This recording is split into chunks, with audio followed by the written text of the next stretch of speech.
Capital Sonoro. Capital Político.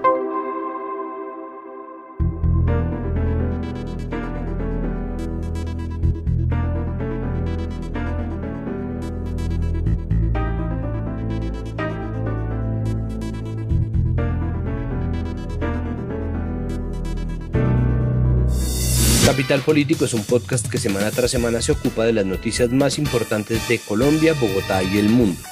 Yo soy Santiago Rivas y estos son nuestros temas de hoy. Para empezar, vamos a hacer nuestro pasón electoral, todas las noticias sobre las campañas, las alianzas, las componendas, los señalamientos, los rumores.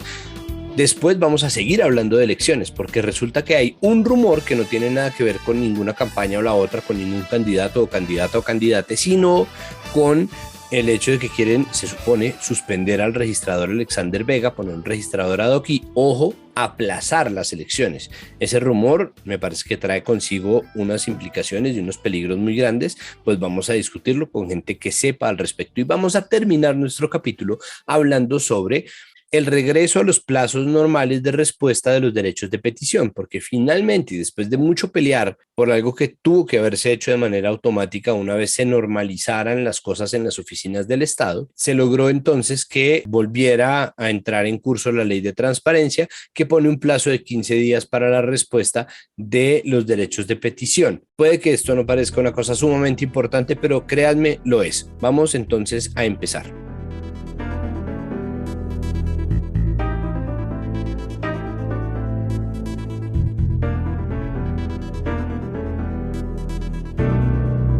Empezamos nuestro episodio, como todos los episodios, desde noviembre más o menos, haciendo un repaso de lo que vienen siendo las carreras electorales, de lo que la carrera hacia el 29 de mayo, que es prácticamente en una semana, nos ha traído.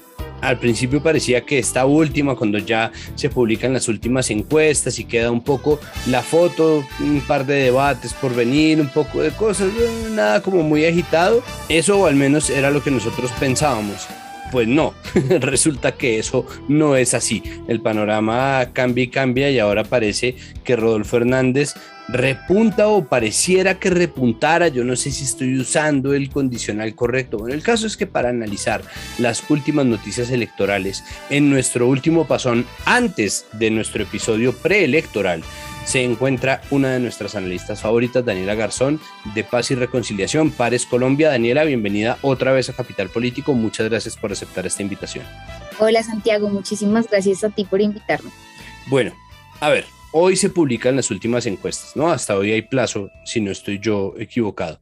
Y las últimas encuestas arrojan un repunte de Rodolfo Hernández. ¿Dan los números o no dan los números? ¿Sigue Fico firme para la segunda vuelta? Bueno, yo creo que la última semana ha sido, digamos, la semana de las encuestas. Se reveló primero una del Centro Nacional de Consultoría pagada por una firma privada en la que pues se notaba, digamos, este repunte de Rodolfo que pasaba significativamente a Fajardo, que parece que terminó de romper las posibilidades que había de buscar una alianza.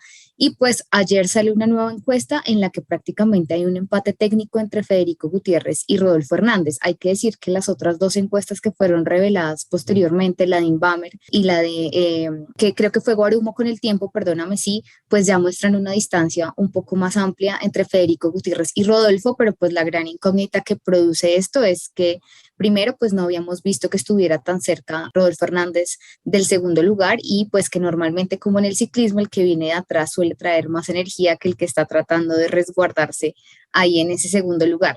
¿Eso en qué afecta la campaña de Gustavo Petro y el Pacto Histórico, por ejemplo? Bueno, yo creo que para Petro un rival como Rodolfo Hernández sería más difícil de rebatir, porque Rodolfo Hernández creo que tendría la capacidad de unir al centro y a la derecha que le tiene miedo a Petro, y que la bandera, digamos, antiuribista que recoge una buena parte del electorado que hoy va a votar por Petro en segunda vuelta, se empieza a dudar si ya hay un candidato al frente que no es propiamente uribista. Es un candidato menos uribista, pero al mismo tiempo fue un candidato que fue apoyado por Álvaro Uribe en su aspiración a la alcaldía de Bucaramanga y al mismo tiempo es una persona que ha declarado varias veces que él cree que Uribe lo quiere y de quien Uribe ha hablado bien. Es decir, no se trata de un candidato que esté alejado del uribismo para nada.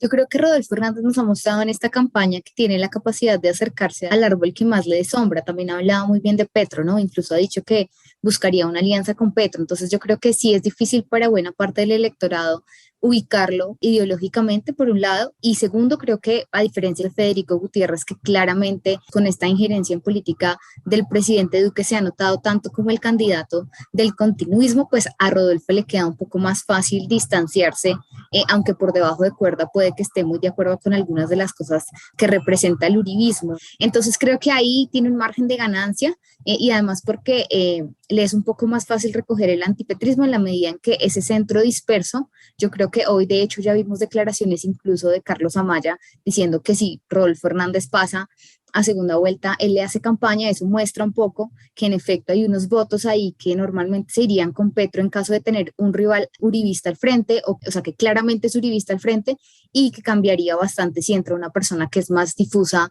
y más difícil de conectar, pues con ese monstruo, diría yo, un poco el poder que ha tenido el uribismo, que ha sido como, sí, el candidato a vencer en varias oportunidades, que lo fue hace 4 años, digamos, con Iván Duque y que no se pudo, y que esta vez pues está encarnado en Federico Gutiérrez. ¿Qué les dicen a ustedes los análisis que hacen en general? Es decir, no tanto lo que muestran las encuestas, sino lo que ustedes tenían leído previamente. Lo que nosotros habíamos visto dentro de la fundación y de nuestros propios cálculos electorales es que pues definitivamente a Rodolfo no le da por 3 razones. La primera, porque no tiene Congreso, o sea, él apenas tiene 2 representantes a la Cámara elegidos por la lista de la Liga Anticorrupción y no tiene ni un solo senador que lo respalde, y eso pues por lo que valga tiene un peso porque pues finalmente son los congresistas y los partidos los que ponen la campaña, digamos, en las plazas públicas y en los diferentes territorios de Colombia. Por otro lado, pues el apoyo de clanes y fuerzas políticas también es nulo en el caso de Rodolfo. De hecho, incluso Petro tiene algunos apoyos, por ejemplo, del Clan Calle en Córdoba. Esta semana, pues parece que se ha unido Zulema Hatin y lo que está alrededor, pues de políticamente, que está su prima todavía en cargos de elección popular, Julián Bedoya, ha tenido el apoyo fuerte del jaramillismo en Tolima. Yo creo que Rodolfo no tiene esa fuerza, entonces pues le queda un poco el voto de opinión, y en el voto de opinión pues claramente creíamos que el candidato que mandaba era Gustavo Petro y que era muy difícil disputar la opinión de derecha, precisamente porque en este momento quien representa el oficialismo es la derecha, quien está en el gobierno es la derecha.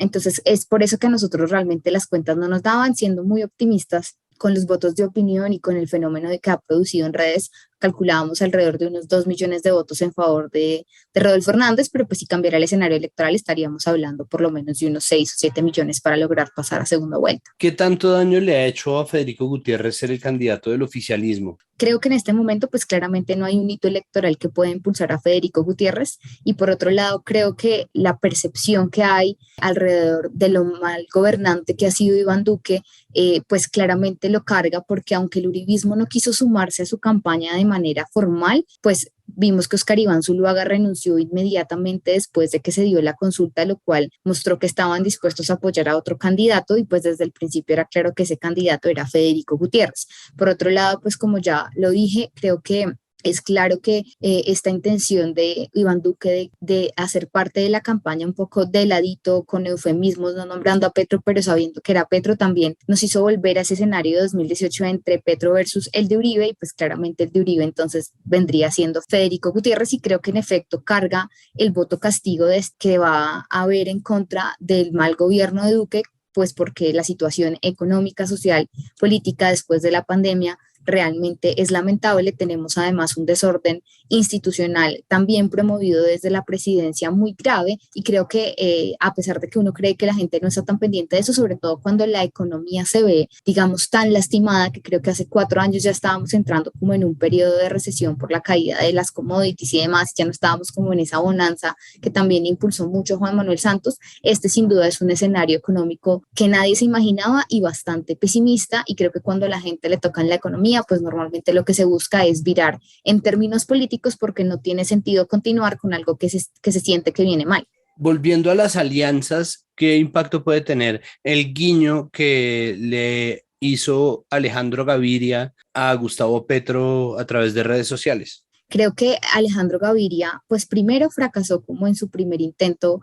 de lanzarse a la política, pero es una persona que creo que el electorado tiene la percepción de que es una persona sensata, de que es una persona, digamos, que no va por la vida pateando carros a ver si prenden. Esto podría ayudarle a Petro a seducir una parte del centro que va a necesitar como para completar ese cupo de votos que le hacen falta para ganar la presidencia.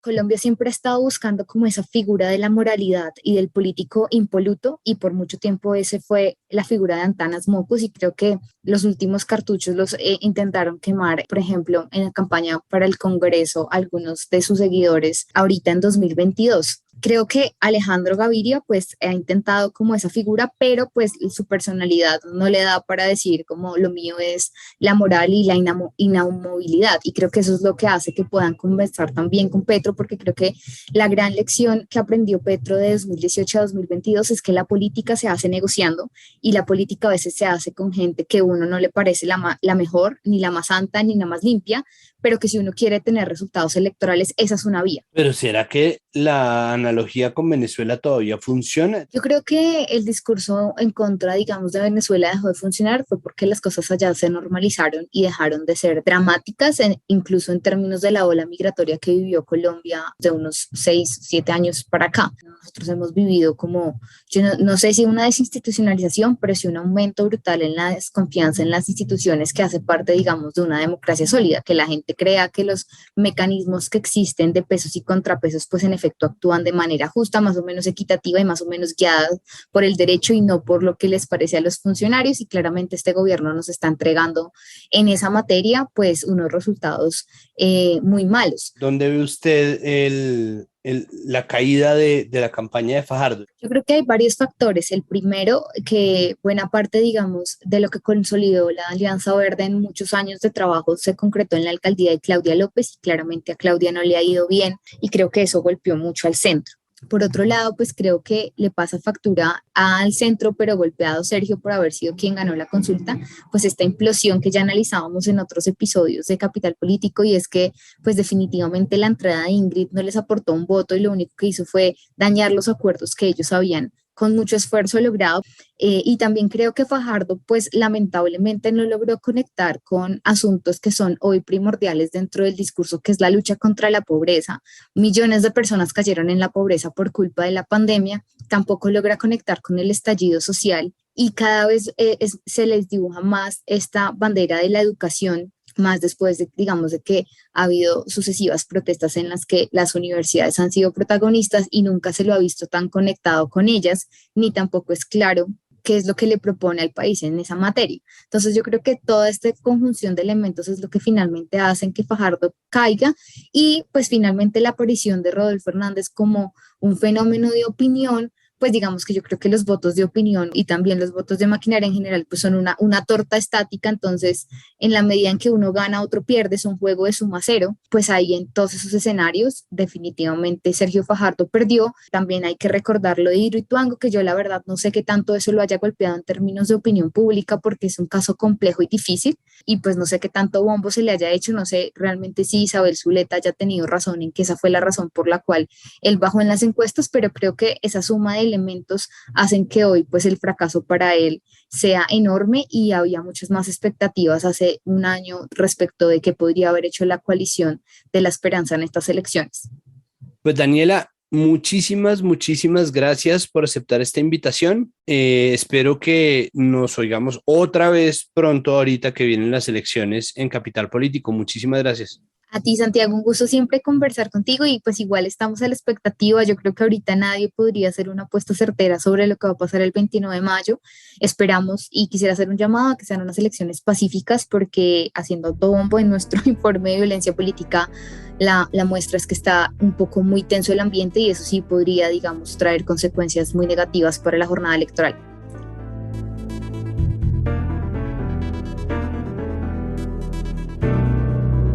El tema principal de nuestro episodio de hoy en Capital Político es uno que resulta bastante preocupante. El lunes, mientras la gente seguía en la pelea por las encuestas, por las campañas, por las supuestas infiltraciones, por los señalamientos de un lado, del otro y del otro, apareció un rumor que al menos yo vi primero en el Twitter de Rodrigo Lara, senador del Partido Cambio Radical. Y era que este gobierno estaba pensando en suspender al registrador Alexander Vega, esto a menos de 2 semanas para las elecciones del 29 de mayo, con el objetivo precisamente de aplazar estas elecciones. La primera reacción general fue desestimar que esto estuviera pasando, pero es un rumor que ha venido creciendo más y más y nos parece que puede tener consecuencias verdaderamente muy complicadas. Para hablar sobre este tema se encuentra con nosotros Luciano Sanín, director de Viva la Ciudadanía. Luciano, bienvenido a Capital Político. Muchísimas gracias por aceptar esta invitación. Santiago, muchas gracias por la invitación a hablar de este tema tan complicado, tan complejo y como que nos puede colocar en una sin salida difícil. Pues lo primero, Luciano, es ¿qué tan factible es que esto pase? Es decir, ¿esto de verdad qué posibilidades tiene de ocurrir? En el marco de la ley, no. En el marco de la Constitución, imposible, porque el calendario electoral es de orden constitucional. Es decir, no hay una posibilidad de que desde el punto de vista del Estado de Derecho, alguna autoridad tenga la potestad de aplazar las elecciones. Lo que uno sí teme es que esté generando un ambiente de caos en las elecciones. O sea, el procurador cuestionado, digamos, suspendido, pero entonces nombran un ad hoc y después alguien dice que no confía en los resultados y entonces se genera una crisis política a la que se le dé una salida. Puede ser por un estado como el interior, puede ser porque haya un reconteo general, bueno, puede ser porque, o sea, generando como un hecho político que después genere hechos jurídicos, pero desde el punto de vista jurídico e institucional es imposible, digamos, para decirlo así. ¿Qué razones puede tener esta tormenta que están fabricando? Pues, hombre, yo acabo de leer un tuit de Caballero, el encuestador, ¿no? Y dice que hay una persona que lleva 26 años diciendo que hay fraude cada que va a perder las elecciones.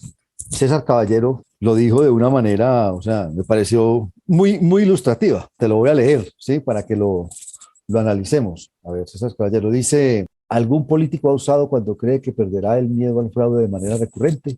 Gobernación de Antioquia, 1994, plebiscito en 2003, presidencial en 2014, referéndum en 2017, presidencial 2022. Un patrón de 26 años. La fuerza política que va a perder las elecciones, según las encuestas, está generando un hecho, está tratando, como podemos decir que lo ha logrado, de generar una situación política señalando que hay fraude, porque es que si esto no lo puedes leer, Santiago, solito. Es decir, lo que dijo, que yo también lo leí por primera vez, la primera versión de lo del registrador la hizo Lara, pero antes de eso, el presidente del Congreso había presentado al Consejo Nacional Electoral una solicitud de auditoría forense a las elecciones de marzo, diciendo que había habido fraude en favor del pacto histórico. Hágame el favor, todas las autoridades están del otro lado, que hicieron fraude a favor del pacto histórico. Y después de eso pasó que el fiscal le inició investigación al registrador, ¿sí? Y está el rumor, investigación penal al registrador por un contrato que firmó con Indra, una empresa española que contrata el software de conteo nacional. Y luego viene esta que Lara contó que la procuradora se estaba discutiendo la posibilidad de una suspensión. Hay que sumar todo esto, ¿no? Entonces, si tú sumas todo esto, más los resultados electorales, que es que los resultados electorales de esta semana son para el uribismo catastróficos, incluso la posibilidad de que no pasen la segunda vuelta y Rodolfo Hernández llegue a la segunda y no Federico Gutiérrez. Entonces, digamos, todo eso pues muestra cómo que una fuerza política está intentando generar un ambiente para no reconocer los resultados electorales. Yo creo que ese es como el propósito, porque desde el punto de vista institucional no tienen, Santiago, cómo frenar las elecciones, porque el calendario electoral es constitucional. ¿Qué posibilidades existe o qué herramientas existen al interior del Estado que permitan detener esta movida, incluso una movida que puede tener un componente meramente informativo, pero que puede ser tan dañina para la estructura básica de lo que nosotros entendemos como democracia, que son las votaciones? Uno tiene que analizar para ver qué hacer, sobre qué patas está parada la democracia. Entonces, la democracia está parada primero en un conjunto de reglas y garantías que están en la Constitución. Nosotros en ese sentido no estamos mal, tenemos un desarrollo bastante sofisticado de las garantías constitucionales, ¿cierto? Con fallas y con deficiencias, pero lo tenemos. Dos, eso está parado sobre unas autoridades, un Estado de Derecho con equilibrio de poderes y contrapoderes. Eso lo tenemos bastante mal porque pues hemos tenido que las autoridades precisamente no son las que están cumpliendo la ley. el presidente interviniendo en política, la procuradora extralimitando sus funciones, el fiscal de bolsillo que investiga a unos y a otros no, el defensor del pueblo que tampoco dice nada, el registrador con todos los cuestionamientos, el Consejo Nacional Electoral que es de los partidos. Es decir, en el mundo de las autoridades tenemos un problema. Y el otro problema está en la ciudadanía, ¿cierto? Que reclame, digamos, exija las garantías político-democráticas, no las deje perder. Si tenemos una ciudadanía o no activa para que lo reclame. Esa es una patica que creo que tenemos, o sea, creo que hay una sociedad civil organizada que está porque se respeten las reglas democráticas. Y yo digo, la comunidad internacional. Yo confío, y yo te lo digo de esta manera, lo que puede evitar que esto se cierre, que entremos como en un agujero negro, que entremos como en un desfiladero como sociedad, en un escenario de no reconocimiento de las elecciones, en un escenario, digamos, pues, caótico, de que quedemos con una interinidad política, lo puede impedir la comunidad internacional, en particular a partir de las misiones de observación internacional que hay aquí de elecciones. Está la misión una gran misión de la Unión Europea, una gran misión de la OEA, una misión del Centro Carter, una misión de CAPEL. Bueno, creo que eso ayuda mucho más la presencia pues, que tienen las Naciones Unidas con la oficina de la alta comisionada, con la misión de la ONU de verificación. Es decir, nosotros tenemos un componente internacional muy pendiente de Colombia que haría que, o trataría o ayudaría a que no fuéramos por ese desfiladero. Y segundo, como digo, la sociedad civil organizada. Yo creo que esas dos paticas pueden sostenernos este momento difícil de la democracia. Claro, pero ahora está el presidente del Senado solicitando que se revise el fraude que según él se hizo en favor del pacto histórico. ¿Qué podemos esperar ahí? Es decir, ¿por qué decide el presidente del Senado romper ese pacto de sensatez que establecieron entre los partidos? Esa es la preocupación de este momento, Santiago. Es decir, para mí lo que quebró como la tendencia fue eso, porque el presidente del Senado es del Partido Conservador, de la coalición de gobierno. El Partido Conservador y la coalición de gobierno, excepto el Centro Democrático, en esa comisión de garantías electorales se manifestaron de manera muy republicana, ¿no? Cúmplanse la ley y síganse los procedimientos y acatamos el resultado, ¿cierto? Creemos en lo que están haciendo los jueces en el escrutinio. Recuerda que el escrutinio lo hacen los jueces. Pero rompieron eso. ¿Con qué propósito lo rompen? ¿Cierto? Generar un ambiente político negativo, digamos, de no reconocimiento de los resultados. Y eso es catastrófico. Hablando sobre la sociedad civil organizada, ¿qué tanto peligro existe de que esto nos lleve a un escenario de protestas que pueda traer demasiado caos a un momento que ya está bastante caótico? Claro, ese es obviamente el riesgo grande, ¿cierto? Porque la frustración o la insatisfacción que puede generar en la gente de manera real o no real, una idea de que hubo fraude, ¿sí? O que el resultado no corresponde a la voluntad popular, es casi que incontrolable, esa expresión de inconformidad, ¿cierto? A no ser que hayan autoridades muy grandes en la sociedad, gente muy seria en la sociedad que llame a la sensatez. Ese es el problema, la carencia que tenemos hoy, es esa, que el campo de los sensatos es muy pequeño. Yo confío mucho en la Iglesia Católica, creo que lo ha hecho muy bien en este periodo. Yo no sé si has notado la intervención de los obispos de Bogotá, de la conferencia episcopal, hablando con todos los candidatos, la rueda de prensa que hicieron diciéndoles las recomendaciones de que le bajaran al tono, que jugaran a las reglas. Bueno, eso me parece bien. Yo creo que hay una sociedad civil organizada, por ejemplo, con la misión de observación electoral y con todas las organizaciones que hacen parte de esa misión y de la militancia ciudadana que hay alrededor de la misión. Entonces, es que la MOE saca 5.000 personas a observar las elecciones en Venezuela. Eso es una cosa muy importante. Y obviamente organizaciones pues, sociales y de derechos humanos que también están allí. Pero como te digo, la sensación de insatisfacción o de robo que puede generarse, digo falso o real, es casi incontenible. Por eso necesitamos instituciones y necesitamos liderazgos muy calmados. Yo creo que nosotros como sociedad esta semana tendríamos que hacer un llamado a eso, digamos, a la sensatez, a que las reglas se cumplan, a que los procedimientos se sigan y a que nadie se salga de ellos, ¿cierto? Nadie es nadie, ni los partidos, ni la sociedad, ni las autoridades, ¿cierto? Ese llamado lo puede hacer muy fuertemente la comunidad internacional, y lo puede hacer muy fuerte la Iglesia Católica y la sociedad civil. Pero el riesgo está ahí, es alto. O sea, pues, y como tenemos en nuestro imaginario colectivo el Bogotazo y el tema de las elecciones en 1970, y entonces tenemos esa idea de que si no se da cierto resultado, pues se va a afectar completamente el orden público, es muy grave. ¿Y qué es lo peor que podría pasar en ese sentido? La peor hipótesis. Sí, exacto. ¿Cuál es lo que en inglés llaman el worst case scenario? Los partidos políticos, o sea, las campañas en contienda, no reconozcan los resultados y hagan, digamos, un llamado a desconocer completamente el resultado y no a seguir los procedimientos para aclararlo. Porque una cosa es usted decir hubo fraude y otra cosa es yo no acepto el resultado hasta que no se verifique. Es otra cosa, ¿cierto? Eso es otra cosa. Porque recuerda que en Colombia hay preconteo, hay luego escrutinio y tiene que haber auditorías a los software que contabilizan. Entonces yo creo que se digan esas dos cosas, que no se reconocen los resultados y que por tanto se convoque a protestar o a exigir por fuera de los canales institucionales. Y obviamente como esto no es un país tranquilo, sino que es un país que tiene grupos armados, que tiene trayectos de violencia, que es muy fuerte, la violencia policial, que es muy fuerte, la presencia de grupos armados en muchos territorios, pues no es muy bueno, no es muy alertador el panorama.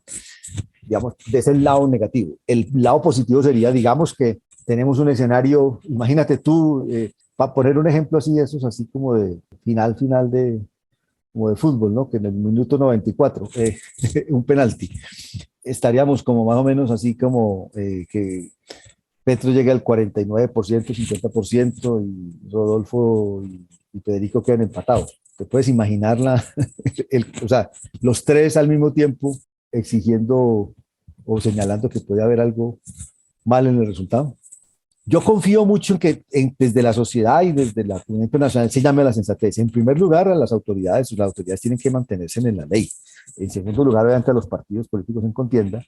Y en tercer lugar, a la ciudadanía, para que obviamente tiene todo el derecho a reclamar, pero que lo haga por los canales institucionales y pacíficos, ¿cierto?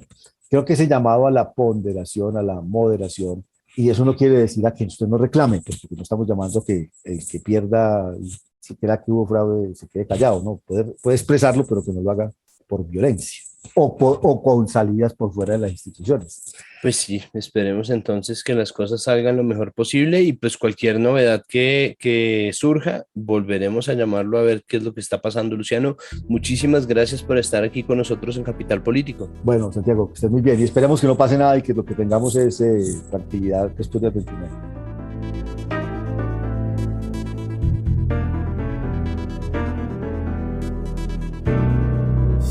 Seguimos con el tema electoral, estamos a un poquito más de una semana de la primera vuelta.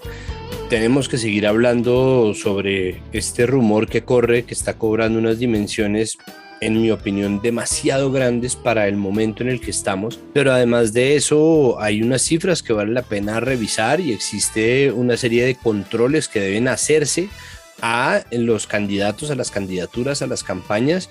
Y para hablar sobre todos estos temas se encuentra con nosotros Marlon Pavón. Él es coordinador de Administración Pública y Transparencia de la Misión de Observación Electoral Colombiana MOE. Marlon, bienvenido a Capital Político. Muchísimas gracias por estar acá. Hola, muchísimas gracias a ti, Santiago, por la invitación. Bueno, lo primero es lo que veníamos hablando con Luciano Sanín de Viva la Ciudadanía, y es qué tan viable o qué tan factible es que se suspenda al registrador Alexander Vega, faltan hoy, 20 de mayo que estamos grabando, 9 días para las votaciones de primera vuelta. Bueno, yo creo que ya es poco factible, primero, que realmente se suspenda el registrador. Hablar de una registraduría ad hoc, que es un poco lo que también está como moviéndose en la opinión pública, en últimas tampoco tendría mayores efectos. Tengamos en cuenta que ya todo lo que tiene que ver con la registraduría, el proceso electoral que organiza la registraduría, ya todo está contratado, ya todo está siendo implementado. Entonces sería poco lo que se podría hacer con un registrador ad hoc, pero suspenderlo también podría tener mayores afectaciones a la legitimidad de los resultados electorales, a la legitimidad de las elecciones. Existe el rumor de que se quiere aplazar las elecciones 15 días, lo cual me parece que es absolutamente demencial, ¿no? Esa es mi posición editorial, esto es demencial, y me gustaría saber qué tan posible es que nos caiga encima eso, es decir, que nos caiga encima un aplazamiento de las elecciones, pues si esto tiene posibilidades de ocurrir o al menos de intentarse, y si existe alguna posible narrativa que se pueda tejer para, desde el respeto al acceso a la información y estos, pues, que son derechos constitucionales, aplazar esas elecciones? Retomando tu palabra, demencial, yo creo que sí puede ser demencial tratar de suspender las elecciones a pasarlas a 15 días, una semana, un mes, porque eso en la estabilidad institucional va a cobrar muchísimo. O sea, los efectos van a ser muchísimo más perversos tratar de suspender unas elecciones, con todo lo que eso implica en términos logísticos, en términos de la institucionalidad, cuáles van a ser realmente las medidas que se van a adoptar, si realmente tiene algún efecto positivo frente a lo que están solicitando,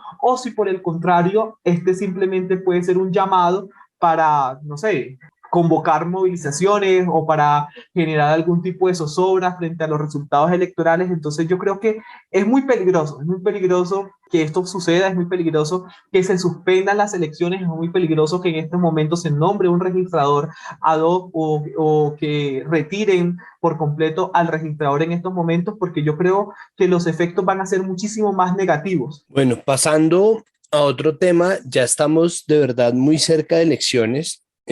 Hoy que estamos grabando, 20 de mayo, viernes, sale la última encuesta de intención de voto, las últimas, ¿no? Solamente hasta hoy tienen la oportunidad de salir las encuestas y ustedes en la MOVE tienen una recolección de datos muy interesante acerca del gasto, o sea, los ingresos y los gastos de cada una de las campañas presidenciales. ¿Cómo se gestiona o cómo se consigue esta información? Bueno, los partidos políticos deben y las candidaturas deben reportar toda la información sobre sus ingresos y sus gastos a través de un portal que se llama Cuentas Claras, que es del Consejo Nacional Electoral.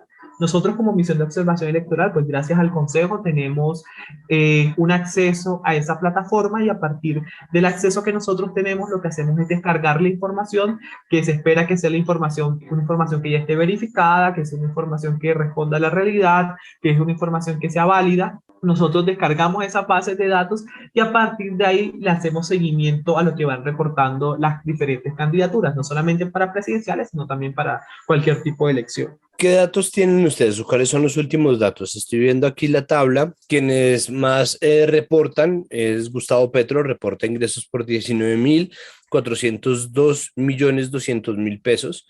Sergio Fajardo está por menos de la mitad de eso, 8.770.604.000. Federico Gutiérrez está en 6.240 millones, Rodolfo Hernández en 4.137, John Milton Rodríguez en 1.534. De ahí en adelante hay una baja sensible en los ingresos. Enrique Gómez tiene 145 millones, Luis Pérez 133, que ya además salió de candidatura, o sea que esa plática literalmente se perdió. Ingrid Betancourt 90 millones. Y los ingresos, estos ingresos reportados pueden ser corroborados con alguien más. Hay alguien que diga como, claro, los candidatos reportan estos ingresos, pero en realidad les entró tal o cual plata. Pues aquí quien debería hacer ese trabajo es el Consejo Nacional Electoral. Ellos no deberían esperar solamente la información que están reportando los candidatos, esas cifras que tú acabas de dar, sino realmente contrastar esas cifras que ellos están reportando. Esto es quienes más han reportado gastos, no es quienes más han gastado, quienes más han reportado ingresos, no es quienes más han recibido recursos en las campañas. Entonces, eso es importante tenerlo claro. Entonces, el Consejo Nacional Electoral lo que debe hacer es seguimiento a esos recursos que ellos están reportando como ingresos y luego también como los gastos, para evitar que se estén superando los topes de las campañas, pero también para evitar que estén gastándose unos recursos que no estén siendo registrados en este portal, o evitar también que entren recursos que son ilícitos a las campañas. Aquí no podríamos estar frente a otro escándalo de ingresos de recursos ilegales para la financiación de unas campañas tan importantes como son las presidenciales. Entonces, esta es una labor que debe hacer el Consejo Nacional Electoral, de contraste de información con lo que realmente está sucediendo en el espacio público, en el terreno, en los diferentes territorios. ¿Y qué tanto le está trabajando el Consejo Nacional Electoral a eso? ¿Existe también alguna veeduría, existe alguna observación, medición del trabajo del CNE en este aspecto?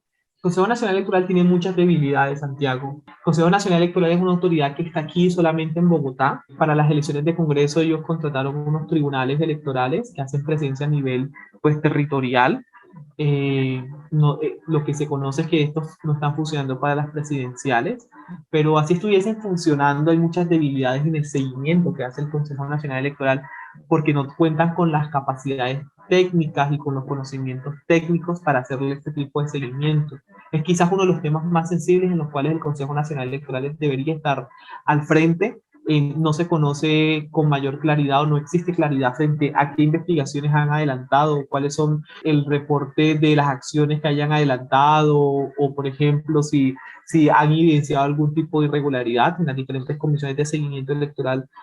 Muy poco se toca el tema de la financiación, cuando debería ser un tema de muchísima importancia, no solamente cuando hablamos de financiación, no solamente por la publicidad que está en las calles, que ya eso nos debe decir algo, sino como te decía yo, pues los recursos que entran a las campañas son los que generan mayor equilibrio. Entonces, si se rompe ese equilibrio, evidentemente, pues quienes más plata están invirtiendo son los que mayor visibilidad tienen, son los que mayores capacidades tienen luego de hacer algún tipo de acto ilegal. Entonces el Consejo Nacional es quien debería estar al frente de esto. Tristemente, el Consejo Nacional Electoral no cuenta con la capacidad, una autoridad electoral que no cuenta con esas capacidades para hacerle el seguimiento. Estos reportes que hacemos nosotros desde la sociedad civil es para que lo estuviera haciendo el Consejo Nacional Electoral. Ellos ahorita acaban de publicar como un visor en su página para ver el número de vallas, emitieron una circular pues para que les reportaran las autoridades locales si habían vallas que superaban los topes establecidos, pero el Consejo Nacional Electoral debe informarle pues, a la ciudadanía, a la opinión pública, etcétera, qué están haciendo en este tema de financiación y de publicidad excesiva. ¿Cuál es la línea de la publicidad excesiva? Bueno, el Consejo Nacional Electoral, ellos emiten una resolución en la cual dicen cuál es el número de vallas que debe haber por cada candidatura, también por cada territorio. Entonces son ellos los que tienen que verificar si realmente se están superando los topes. Hay topes de 8 vallas, hay topes de 5 vallas, hay topes de 6 vallas, de 10 vallas. Ellos deben verificar por un lado, si se están superando esos topes, pero por otro lado, y que eso es muy importante, no solamente con estas vallas, sino con lo que se contrata con los medios de comunicación, periódicos, con las pautas publicitarias en radio, con las pautas publicitarias en televisión, contrastar si realmente esa información está siendo reportada por ellos y cuál es el valor real, porque yo puedo decirte que una valla cuesta 5, 6, 7 millones de pesos, pero quizás el valor en el mercado sea mucho más superior a ese valor. Entonces ellos deberían poder contrastar si la valla que están reportando por 5 millones de pesos realmente cuesta eso en cierto territorio y en el lugar en el que está establecido, en ese territorio, en esa ciudad y las dimensiones de esas vallas. Esa es una labor que deberían estar haciendo ellos para hacerle mejor y mayor control a ese tema de los microperforados. Eso por un lado, pero te cuento que hay muchísimas debilidades en ese seguimiento, pero también hay otras debilidades en el seguimiento a los recursos que las campañas están invirtiendo, por ejemplo, en redes sociales. Ahorita te contaba pues que, por ejemplo, Federico Gutiérrez, de acuerdo a la biblioteca de anuncios de Meta, entre el 14 de abril y el 13 de mayo, reportó que se ha gastado como 769 millones de pesos, y ahí es importante, y bueno, Petro le sigue con 178 millones de pesos, y ahí es importante pues que el Consejo Nacional... Ay, perdóname, te interrumpo, Marlon. Entonces, lo primero es, esto es inversión hecha en la empresa antes conocida como Facebook, ¿no? Meta. Uh-huh. ¿De cuánto es lo de Federico Gutiérrez y de cuánto es lo que está metiendo Petro? De Federico Gutiérrez estamos hablando para este último mes, entre el 13 de mayo y el 14 de abril, de 769 millones de pesos. O sea, todo lo que es publicidad paga, los anuncios que son pagos. Y Gustavo Petro 178 millones. Entonces, aquí, pues, no es restringir la publicidad en las redes sociales, sino el seguimiento a la publicidad en las redes sociales. Si realmente estos recursos los están reportando luego por allá en la página donde deben reportar los recursos, que es Cuentas Claras, que es funciona como un libro contable. O sea, como el libro ese que antes llevaban los contadores de las campañas y los gerentes de las campañas en físico, ese es el libro contable que está ahora en Cuentas Claras. Entonces, el Consejo Nacional Electoral debe entrar a contrastar toda esa información. Pasando a la tabla de gastos del reporte de datos adquiridos por la MOE, Gustavo Petro lidera también los gastos con 7.683.503 millones. Bueno, en general todos tienen más o menos la mitad, un poco menos de la mitad de los ingresos reportados, gastados. Federico Gutiérrez es el único que excede por 425 millones más o menos el nivel de ingresos reportado. ¿Por qué puede pasar esto? Es decir, ¿por qué alguien puede reportar menos plata de la que gasta? Esto puede pasar, Santiago, porque posiblemente no están reportando la información en el tiempo que deberían reportarla. Ellos cada vez que hacen algún tipo de operación, por decirlo de esta manera, financiera, algún ingreso, algún gasto, tienen hasta 8 días para estar reportando esta información. Deberían reportarla entre los 8 días, muchas veces lo hacen después a través del aplicativo Cuentas Claras. Entonces, quizás lo que está pasando ahí es que no están reportando la información a tiempo, no la están reportando pues adecuadamente y pues evidentemente este tipo de poca incongruencia dentro de lo que reportan entre ingresos y gastos, pues el Consejo Nacional Electoral debería estar ahí al frente haciéndole seguimiento a este tema, porque recordemos pues que no solamente es una labor del Consejo Nacional Electoral, sino también a partir de 2018 se aprueba una ley que sanciona delitos relacionados con la financiación de las campañas. Entonces ahí es importante también que esta información se le comparta a la Fiscalía para que la Fiscalía también pueda iniciar sus investigaciones relacionadas con el tema de financiación. Por si en caso que logren encontrar algún tipo de comportamiento que no sea del todo legal. Entonces ahí es importante esa labor que hace el Consejo Nacional Electoral, ese seguimiento que tiene que estar haciendo el Consejo Nacional Electoral para que evidentemente evidenciar estas incongruencias o las razones por las cuales se dan estas incongruencias. ¿Es normal que se hayan gastado apenas la mitad de los ingresos que han reportado hasta ahora? ¿Qué pasa con el resto de la plata? ¿Qué pasaría con el resto de la plata? Pues evidentemente ellos lo que tienen que actualizar es esa información, actualizar la información de los recursos con los cuales están financiando sus campañas electorales. ¿Qué pasa con el resto de la plata? Pues ahí, pues como todavía ellos tienen hasta 2 meses para entregar los reportes de la financiación de sus campañas, 2 meses después de que terminen como tal las campañas electorales, en primera vuelta estaríamos hablando aproximadamente de junio, julio, 29 de julio, ahí podrían estar terminando de montar toda la información relacionada con las campañas. Entonces ahí solamente hasta los 2 meses donde se puede ver el reporte final. Ok,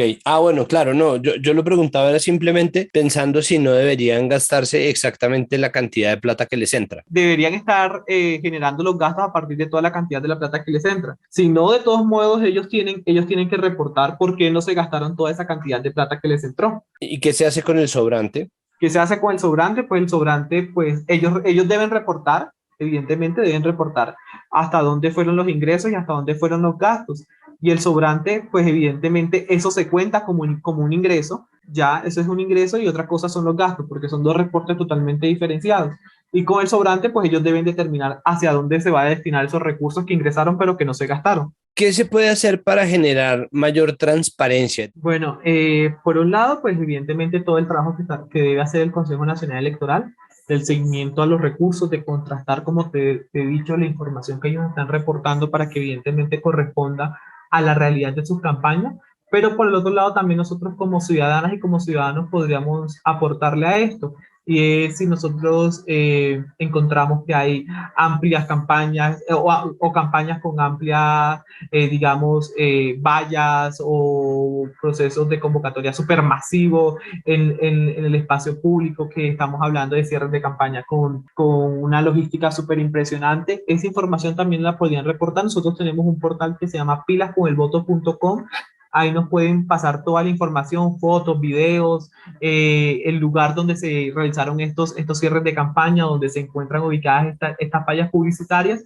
Y nosotros lo que hacemos es remitirle toda esta información a las autoridades para que ellos contrasten. Entonces, esa también puede ser otro mecanismo, tal de las autoridades, pero también nosotros como ciudadanos podemos hacer algún tipo de incidencia. Por último, Marlon, ¿cómo tramitan ustedes el problema de la desinformación en campaña? Mire que en la noche de ayer o hoy por la mañana apareció un volante con el que se supone que la campaña Petro está invitando a un evento de cierre en donde da un bono redimible por 500.000 pesos. La sola cifra es tan exagerada que hecha la ecuación de inmediato fue desestimado como una campaña falsa. ¿Qué hacen con este tipo de acusaciones que muchas veces vienen de bases votantes, pero a veces vienen también movidas en redes por gente que tiene un papel directo en las campañas, que pertenece a las juventudes de partidos? ¿Qué hacer con esta cantidad de señalamientos? ¿Ustedes tienen algo dispuesto para este fenómeno o hay alguien que tenga dispuesto un observatorio, una veeduría de la información? Mira, lo que pasa, bueno, nosotros estamos apoyando a los medios de comunicación los medios de comunicación se comunican con nosotros. Tú sabes que hay muchas alianzas para hacerle chequeo a estas noticias y ellos se comunican con nosotros y nosotros lo que hacemos es verificar por las diferentes fuentes que tengamos. Muchas veces no con todo lo que nos solicitan, porque algunas veces pues no tenemos cómo verificarlo, y hacemos ese tipo de alianzas para verificar que esa información si es realmente falsa o no es falsa. Eso es lo que estamos haciendo pues en alianza con varios medios de comunicación y portales informativos. Ellos nos pasan esa información y nosotros lo que hacemos es apoyarles en la verificación de algunos datos con las fuentes que nosotros podamos llegar a tener para verificar. Y ese es como en sí lo que como le estamos apoyando o aportando también a combatir toda la desinformación que hay en las redes sociales. Y también nosotros desde nuestras redes sociales muchas veces alertamos de situaciones que no son reales y que son bastante engañosas. Perfecto, pues Marlon, muchísimas gracias por aceptar esta invitación. Pucha, bendición y buena suerte porque ya se vienen las elecciones. Pues nada, empieza, si ya no estaban ustedes bastante atafagados, empieza el verdadero atafago para la MOVE. Claro que sí, ya estamos bastante esperando que todo salga muy bien y muchísimas gracias a ti por la invitación.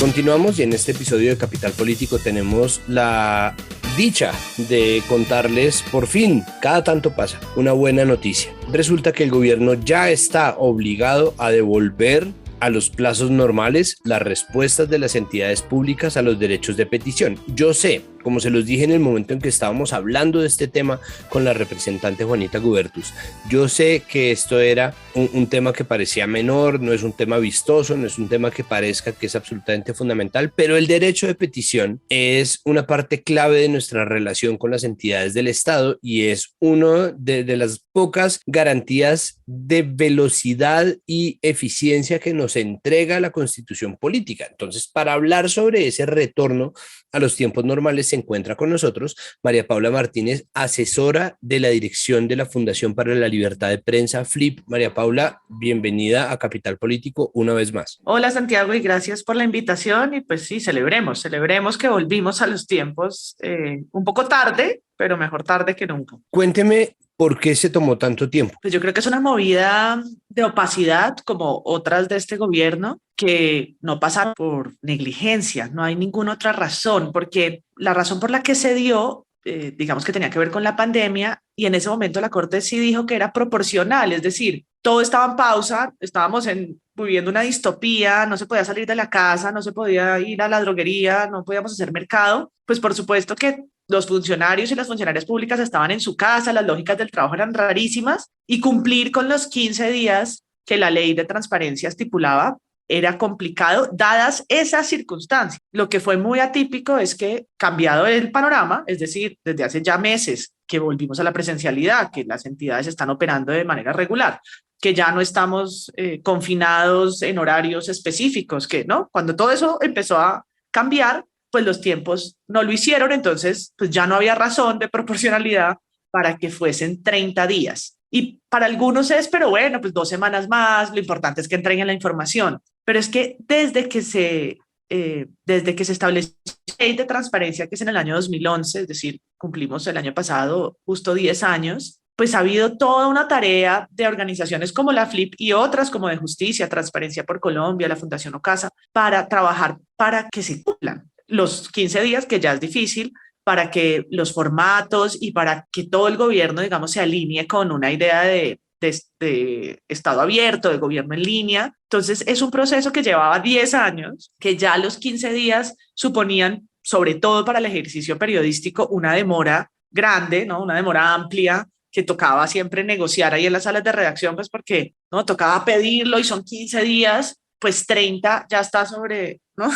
Cualquier tiempo periodístico y lo único que hacía es dilatar y generar más vacíos todavía para que pues respondan, dicho popularmente, como con un chorro de babas o sin los datos necesarios y entonces pues hacer una segunda petición, entonces ya estamos hablando de meses, ¿no? Y eso es una movida contraria a todas las recomendaciones que hacen sobre transparencia en los gobiernos. ¿Para qué se usa un derecho de petición? Porque mucha gente creo que todavía se pregunta por qué el revuelo. Son una herramienta valiosísima para la investigación.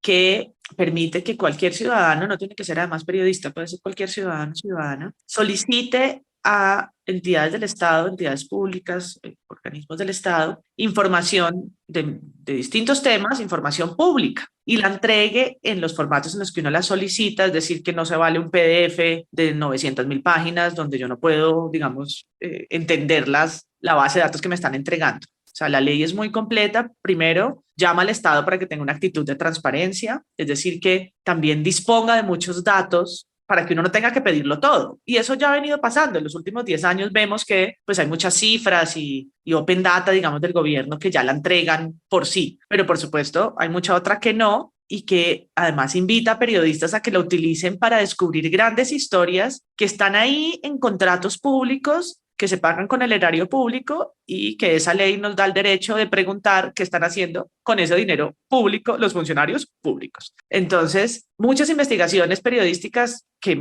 habremos leído han pasado por derechos de petición, es decir, han usado ese recurso para preguntarle al gobierno si cuánto costó esa operación, quiénes estaban implicados, la información que muchas veces no se puede o no se revela mediante una entrevista o un testimonio.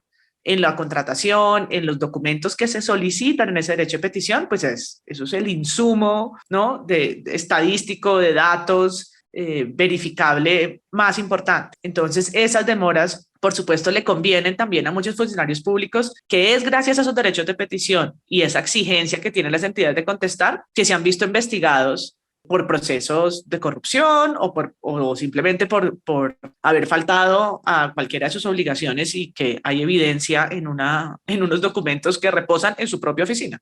¿Qué viene? Es decir, ¿qué viene ahora? ¿Existe alguna forma en que puedan dilatar el trámite más? Es decir, ¿esto requiere algún tipo de protocolo de implementación o queda declarado que indefectiblemente a partir de ya volvemos al plazo de 15 días? No, ya el proceso importante sucedió. Sufrimos. Primero, pues porque esto no lo habían querido meter en ninguna de las discusiones. Entonces, digamos, y no es el tema más relevante entre todo lo relevante que hay.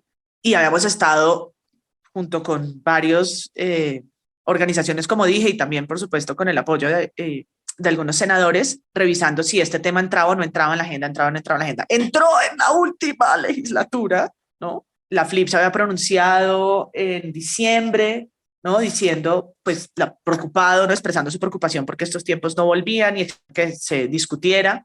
Y finalmente, entonces, entró, ahí pues fue protagónica Juanita Gobertus, y entonces el momento más difícil es cuando ya pasaba a la presidencia del Senado, y la presidencia del Senado tenía que mandar a presidencia para que se firmara. Y ahí los plazos son muy cortos, y ya conocemos de movidas un poco negligentes, Macías fue uno de ellos, que demoraban a veces esos tiempos y luego tocaba, digamos, volver el proceso, ¿no? Entonces tuvimos una preocupación porque son solo 6 días o 7 días entre que la presidencia del Senado manda estas objeciones y el presidente tiene que firmar. Pero por fortuna, la semana pasada, en muchos chats, muchos memes como ¡sí! Porque salió la firma de presidencia. Y ya con la firma de presidencia, pues eso no tiene vuelta atrás, ¿no? La normativa, yo la tengo por aquí, está colgada en la presidencia en la página del DAPRE, y es del 17 de mayo del 2022, o sea, hace 3 días del día que estamos grabando. Y ahí entonces aparece ya con todas las firmas, ya tiene todas las firmas, incluida pues la del presidente, y se llama por medio del cual se modifica el decreto legislativo del 2020, el que yo les dije que había sucedido por la pandemia, y pues se vuelve, es muy cortica porque pues no está inventándose nada, sino que está devolviendo a la normalidad. Es decir, que se deroga esos artículos del 2020 y se vuelve pues a la ley que regía desde antes de eso, que es la 492. Estas demoras, ya para terminar, ¿configurarían algún tipo de sospecha que valdría la pena perseguir? Es decir, ¿valdría la pena echarle un ojo a las razones por las cuales este gobierno no quiso agilizar un trámite que precisamente por no ser tan relevante o tan preponderante no tendría por qué ser traumático en absoluto? Pues es algo que queremos revisar. Yo creo que es muy pronto para hacerlo, pero tenemos la intención de, una vez ya la lucha más importante, que era que esto no se quedara fuera del periodo legislativo, sucediera, es revisar qué pasó hacia atrás. Es decir, este año de demora, o por lo menos más de 6 meses de demora que implicó para el trabajo periodístico, para la transparencia de algunas organizaciones, porque la ley nos ha permitido empezar a medir efectos e impactos de la ley de transparencia. Y yo creo que sin duda, pues estos 2 años van a generar un bache en una cultura, pues que tampoco era que viniera fantástico, pero se veían avances, y Transparencia por Colombia, por ejemplo, ha sabido medir y entender, revisando y pidiéndole incluso información a las entidades de cuántos derechos de petición reciben, cuántos contestan, ¿no? Eso es cuantificable. Y yo creo que la tarea ahora es revisar estas demoras, qué impacto tuvo. Y yo creo que pues esta negligencia en cambiarlo, junto con esta ley que intentaron pasar para que se le guardara top secret al próximo presidente todo, pues de alguna manera, esto muy a título personal, pues uno diría porque es que quieren ser tan opacos, ¿no? ¿Qué es lo que están escondiendo?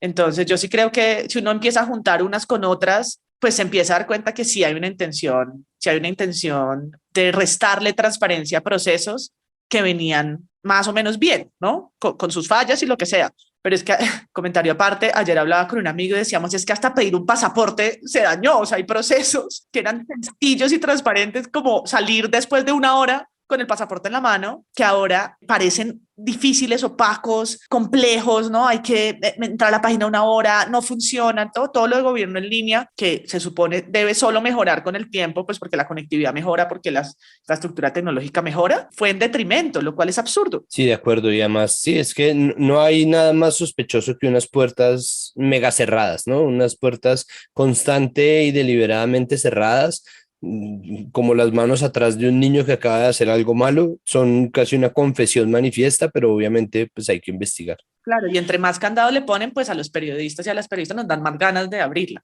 ¿No? Claro, exactamente. Pues María Paula, muchísimas gracias por acompañarnos y pues qué bueno, felicitaciones por ese trabajo que sí, que efectivamente es una pela que se dieron desde la FLIP, que en algún punto era casi que la única entidad que estaba hablando de esto.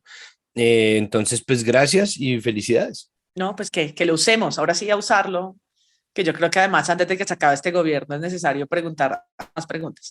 De acuerdo, y nos quedan un poquito más de 2 meses. Exacto. Muchísimas gracias. Y alcanzan a contestar, así que háganle.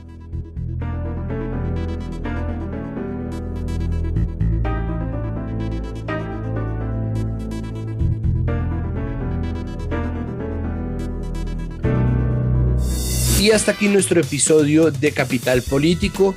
Recuerden que nada de lo que pasa en Capital Sonoro podría ocurrir de no ser por el trabajo de nuestra productora María Alejandra Cuestas, de nuestro periodista investigador Juan Pablo Conto y de nuestro editor Cian Bernardo González. Recuerden también que esto es comunicación pública, es decir, no necesitamos de financiación. Les agradecemos, por supuesto, si quisieran hacerlo, pero de cualquier manera no lo necesitamos, ni tenemos un paywall, ni un sistema de suscripciones, nada de eso. Les pedimos, eso sí, que por favor compartan este podcast, que nos recomienden, que nos hagan conocer de sus amigos, amigas, familiares, para que crezca la comunidad y la conversación en torno a Capital Político y podamos llegar a más oídos y a más hogares. Hasta la próxima semana, que ya se vienen las elecciones. Descansen y prepárense porque se viene especial electoral de primera vuelta. Hasta luego. Capital Sonoro.